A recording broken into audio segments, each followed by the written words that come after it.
Assalamu alaikum. My name is Cross. What this video is about, this is my Afro-Punk story. The reason why I feel like I have to do this video now, A, is because it's Friday night and everybody's doing something except for me, so I figure I might as well do something important. But the reason why I feel like I need to do it at this age, at this year, and everything else, A, I'm 27, so that's the age that Jimi Hendrix died and everything else, so that's always been like an important year, the 27 Club. In 2013, this is the 10-year anniversary of the Afro-Punk documentary. And actually, earlier this year, I got to go to Brooklyn and compete in the Afro-Punk Battle of the Bands with my band Severed Tether. So I figured this is the best year for me to do it, so I might as well tell my story. I'm from Gary, Indiana. That's where I grew up. That's where I was raised. I didn't meet any other black people that liked rock music. I thought I was the only one to ever exist when I was growing up. What got me into rock music is I was really huge into pro wrestling. And so a lot of wrestlers' theme music would be rock music. So it got me really excited. I remember Bret Hart was my favorite wrestler when I was a kid. So his entrance music was done by Eddie Van Halen. So that got me really into guitar really early on. And I remember what absolutely set my mind that heavy music was where I wanted to be is when I went to go visit my aunties in Indianapolis, and there's a song called Last Resort by Papa Roach, and that summed up what was going on with me emotionally. That was a really hard year with my family, my immediate family, with my mom and my dad and everything. So I went down that path. I didn't grow up with people who liked rock music. Like I said, in Gary, there was nobody. But I went to a church. I went to a church called Fam Christian Center, which was an interracial church, and that's where I got to hang out with people who liked rock music.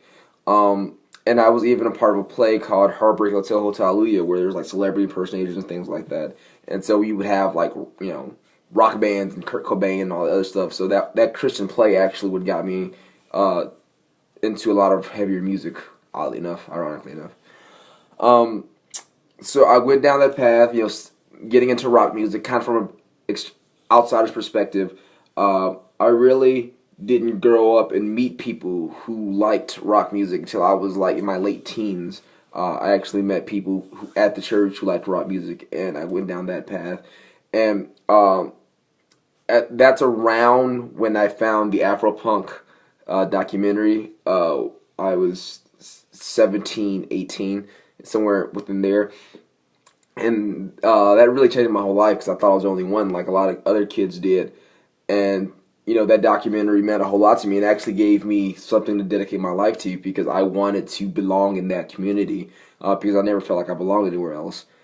And so I learned how to play bass from my science teacher, actually, who's at the school. Who actually also took me to my first concert, which was Kiss. So he kind of set me on the path to being a musician. And from that, I got to join bands. Me being a black musician came up quite a bit growing up. I didn't even meet my first black musician that wasn't me until I was 19, I think. And I went to school, I went to college, and I met a drummer. He was part of a goth band, and I ended up hitting it off with him really well, and that started the whole me meeting other colored people in Chicago who liked rock music, other black people, and that set the tone for my life. So it's always been a really difficult experience, and I remember as a child I was chastised a lot because of the way that I spoke, but actually the way that I spoke had nothing to do with the people that I grew up around. It had to do with the fact that my dad was an English teacher, and he was really anal about the way that I spoke. So I got put down a lot. I got made fun of a lot. A lot of people try to call me white and things like that, which I didn't understand it because I didn't grow up around white people, so I didn't really know why these comparisons were being made until I got a little bit older.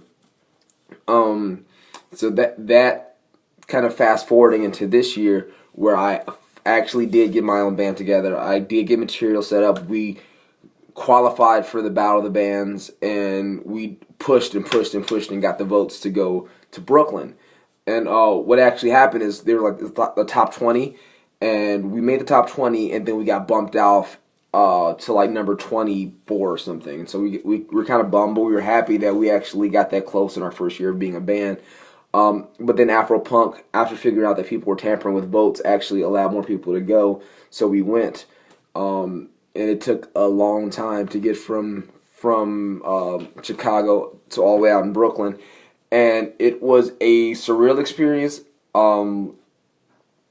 But what was interesting about it is, at this point, this being 10 years after the documentary, Afro-Punk had kind of left its original roots. You know, it became less of the name of an underground scene as it was becoming a company. And it was interesting, you know, from only knowing Afro-Punk from its original inception from 10 years prior, not really knowing much about how it become and how it changed in New York and everything like that. And then seeing it years later and it kind of becoming this corporate thing was really hard for me to deal with, because I kind of romanticized Afro-Punk in my head at this point.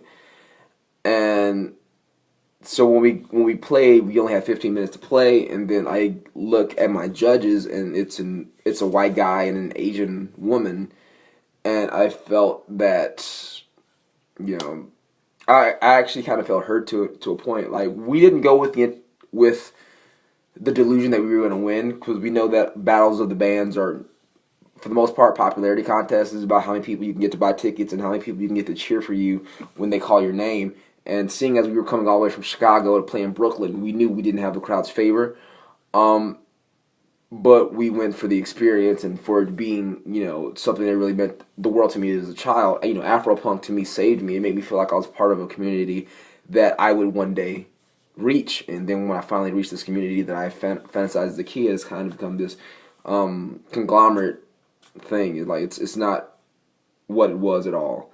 You know, it wasn't about the underground punk scene. It wasn't about hardcore music. It wasn't about the kids that were different. It was about the kids that were mainstream as anybody else, you know. So you have people like Danny Brown and other rappers that are sitting there claiming to be part of the Afro-Punk community, which they may be now, but they weren't when the original idea started. So I guess this video isn't just about, you know, how I got into the Afro-Punk community, how I met the Afro-Punk community. I think it was a Google search or something, you know, Black Rock Kids or something, and I came across it as a documentary. But it's also about how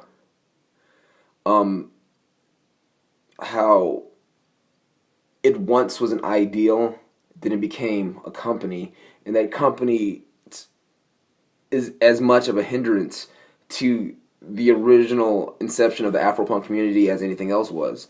You know, the hip-hop community doesn't need another platform. It has many. It's the most lucrative music genre perhaps in the world, definitely in America. And so that the fact that now Afro-Punk, which used to be the scene that represented the hardcore and punk kids that everybody made fun of and everybody looked down on because we didn't fit into a social mold,